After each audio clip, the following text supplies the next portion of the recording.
Explore the history, relationships, expertise, and data that go into ensuring Stine growers get maximum yield potential. This is the Stine Seedcast.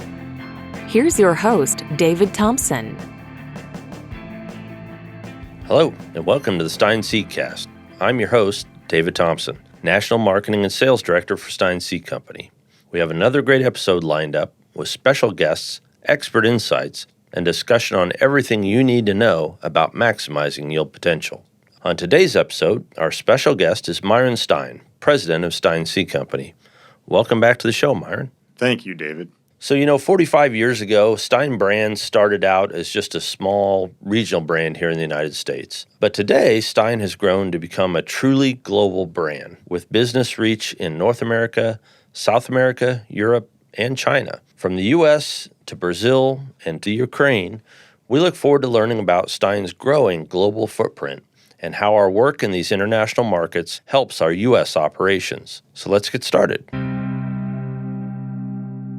So Myron, as we talked about, Stine started out 45 years ago as really kind of a small regional brand. I'd call it an upper Midwest seed brand. But again, today it's really truly does have a global presence that I don't know if everybody's aware of that. So I wanted to visit with you about some of the international business we do, some of the markets we're in, and what that means for us as a brand. So I guess first of all, I wondered if you can kind of just give us an idea, what are some of the places today where Stine brand is sold around the globe? Okay, so obviously we have the U.S. market. Yep. In the North American sector, in the U.S. part, we've also stemmed into Canada lately with Stine brand specifically. And we're also in South America. Stine brand is now in South America, and we started that in 2018, I believe. Began the efforts of that. Then last year, we began to take Stine brand very seriously into Europe. And then, we have China. We've worked in China. We've done both. We have sold some inbred material to Chinese companies, and we've done a limited amount of branding in that area. We've done a lot of licensing in all these areas I'm talking about, but we're now making a strong effort to bring the actual brand into those geographies. Yeah, I was going to say when I was doing research for this episode, one of the things it's hard to kind of draw that line because, as you said, several of these markets we're talking about are markets that we have been involved in or working with either on an out-licensed side or had some sort of maybe side operations we were working on. But for purposes of what we're talking about today, trying to talk about, the point when Stine brand is the brand that's out there in that new country or new region. Mm-hmm. So curious, as you ran down that list, like where were some of the very first places that we took Stine brand outside of the U.S.? As I look back, we did a limited amount of work in China, probably 11 years ago. But South America was the first, what I consider substantial effort in starting the brand up. And so we did that in Argentina, Brazil, Paraguay, and Uruguay. And we had been in South America for, 20 plus years prior to that doing research down there. We worked with one of the main companies that's down there, and they did our increase work. They had our research equipment. And then that company had decided they wanted to come to the U.S. market, which was probably a good move for them. And so we dissolved that relationship and then decided, okay, we'll just do all that work ourselves in South America. So we now have a substantial breeding operation, which we run in Argentina, and we have a sizable operation in Brazil. And so both of those entities make new genetics for those geographies and probably sell more corn actually in Brazil than we do in the U.S. And then in Argentina, really, it's difficult to protect your intellectual property rights on the soybean side. So the focus has been on corn. And so we have a sizable corn business also in Argentina. Okay. And I guess, you said that we have formed a research organization down there to do off-season research and production. They also do breeding work, I assume, for their own brand or for Stine brand there in South America. But do they also collaborate with our U.S. teams from a research standpoint? They do. Yeah. So I guess I'm curious, Have we seen products that have been developed, well, in one market that find their way into another market? Absolutely. Especially in Argentina, like on the corn side, we've been able to take some of our inbred lines and combine them with some of the inbred lines they have down there. And they have some hybrids that are half, U.S. germplasm and then half Argentine germplasm. When you look at Brazil, their maturities are just much, much later. So they have much, much later corn hybrids and soybean lines. However, some of their early soybean lines they've developed out of that breeding program in Brazil, we have brought back to use in our far southern geographies here in the U.S. And we haven't, we brought one back and we had some production issues with it, but we'll probably do some more of that work. So one potential payoff for a U.S. grower is that now we're expanding the areas where we're developing these products. It may eventually find their way into a bag for a grower here in the States. Yep, absolutely. So when it comes to South America, I'm sure that global markets all vary, right? So what are some of the things that probably are fundamentally different about marketing our brand in South America that you've observed? Well, believe it or not, in South America, the growers like the idea of Stine as a brand because when you talk about it being a family-based company, they like that. When you talk about it being research-driven, they like that. Some differences there compared to the U.S. market is it's not as profitable of a market relative to the U.S. market. It's harder to, for instance, in Argentina, you can't. It's difficult for a seed company to go down there with soybeans and to protect your intellectual property rights.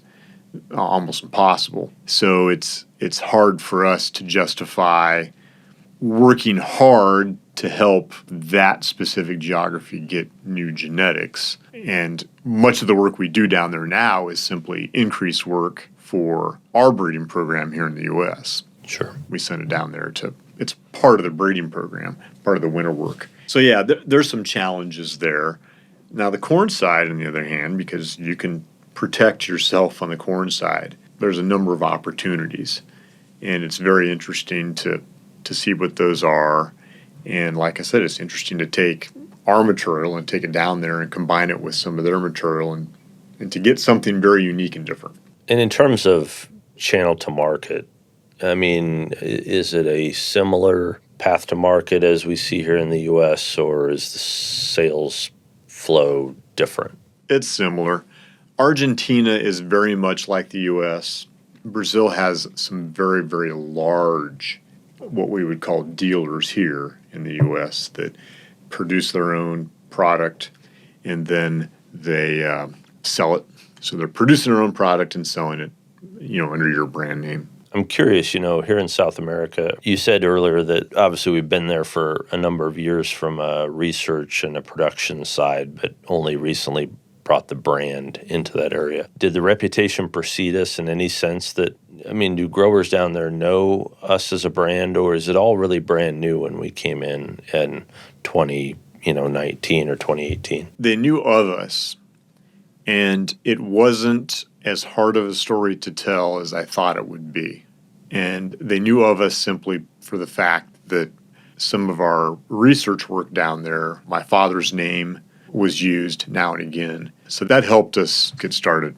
Yeah, so reputation preceded us. Yeah. So switching gears from South America, you mentioned that we've done some work in the China market. You said that was maybe, a decade or so ago. Can you kind of encapsulate what kind of work that's been? Yeah. So China, which they have I was there 11 years ago.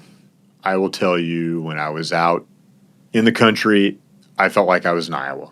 So they have a lot of potential, especially on the corn side. And so we were there working with different companies, offering some of our inbred lines that had come out of our breeding program to be used in their programs. And we offered hybrids for them to look at and screen and figure out, okay, is that working here or not working here?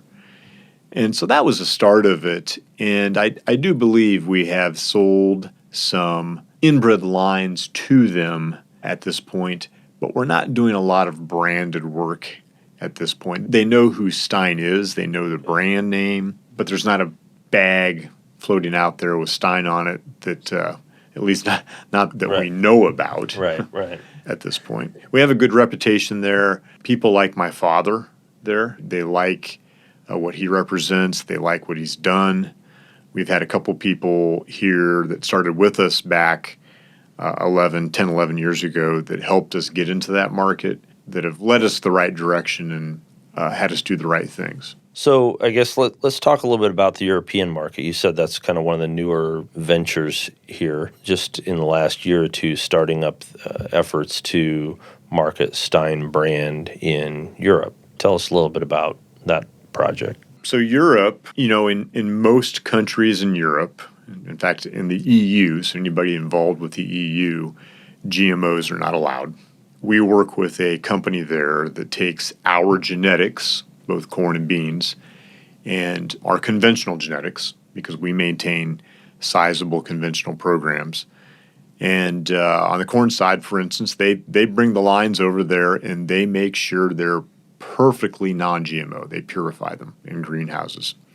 And so they get that material 100% GMO free. And so then we sell conventional corn hybrids in those geographies. I was in France.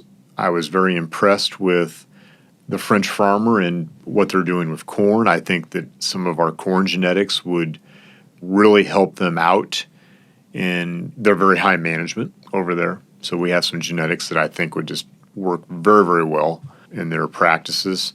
When you look at the European market right now, I would tell you we're Romania, Hungary, Ukraine, Serbia, France, soon to be Italy, and probably our number one country would be Romania. That's where we're doing the best.